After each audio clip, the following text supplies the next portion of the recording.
New attempts tonight to push back against the IRS as it stands ready to crack down on conservative groups yet again. The IRS claims it is simply narrowing the scope of what these groups can do, simply for purely innocent reasons.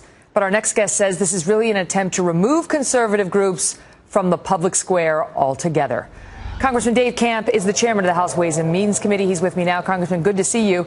And so what we have here is the IRS saying, sorry about all that stuff we did before, but we've got the perfect solution. We'll just shut down these conservative groups and other groups, even though it's largely conservatives who are at issue, from engaging in certain voter registration activity right before elections.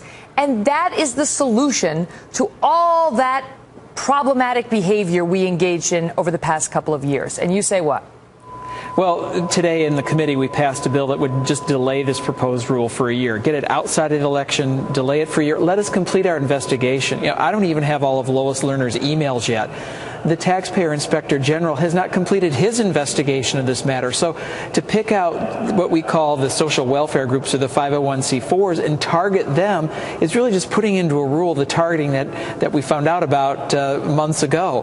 And look, they don't do anything about unions. They don't do anything about chambers of commerce. They don't do anything about charitable groups, but they go right after these social welfare groups and say, you can no longer engage in nonpartisan, bipartisan, get out the vote, voter registration, voter education. And that's just wrong. So we need to delay this for a year. If the IRS rule goes forward, the conservatives won't be able to do that. But the unions can have at it. That's no problem whatsoever.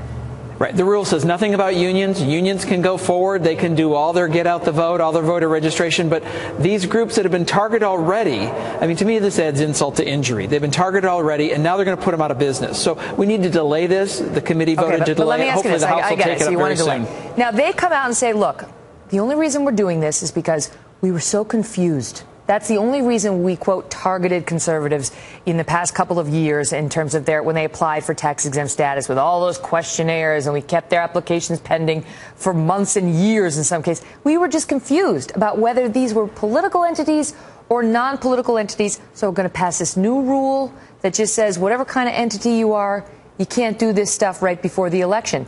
You say that's bull, and that you totally have evidence they've been laying the foundation for this crackdown on conservatives for years. We have gotten some emails, and one of the emails from Lois Lerner indicates this is going to be, quote, offline, meaning not to public view. So they've been working on this for years. So to say this is in response to some confusion is just wrong. It's not the case. And really, there was no confusion. I mean, this has been settled law for 50 years.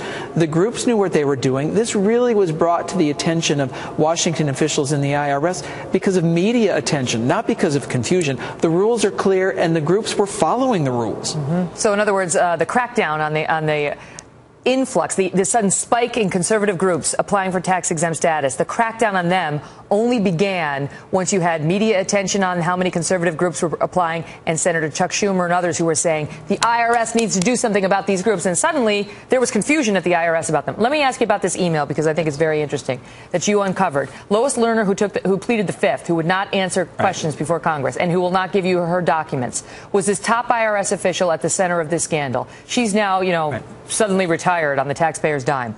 She was on the receiving end of an email from someone at Treasury that you uncovered in your committee that says, this is to Lois. The person says, hey, I don't know who in your organization at the IRS is keeping tabs on C4s, that's these groups.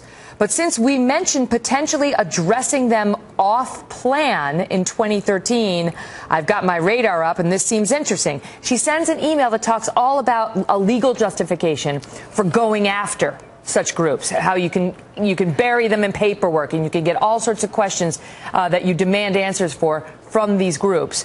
What does this mean that this Treasury person is saying to Lois Lerner at the center of the IRS, let's come up with this plan off plan? Is that just offline? What does it mean? Off-plan means not in public view, not disclosed on the public agenda, so it means in secret, and it's very concerning. That's why we need all the emails. We need to get to the bottom of this. We don't have them, and we need to get them, and hopefully that the IRS will cooperate. But what this means is Treasury was involved as well. It's not just in the IRS, and this also means it's centered in Washington. Look, this didn't start in Cincinnati. This wasn't based by a few rogue folks, and this is actually more widespread than was first reported. 100% of the groups that were audited were conservative groups, 100%. So, look, this is bad from the get-go, and the fact that they're trying to put into a rule before this is even really fully uncovered is just wrong. Congressman Dave Camp, Mr. Chairman, good to see you. Thank you so much. Thanks a lot, Megan. Take care.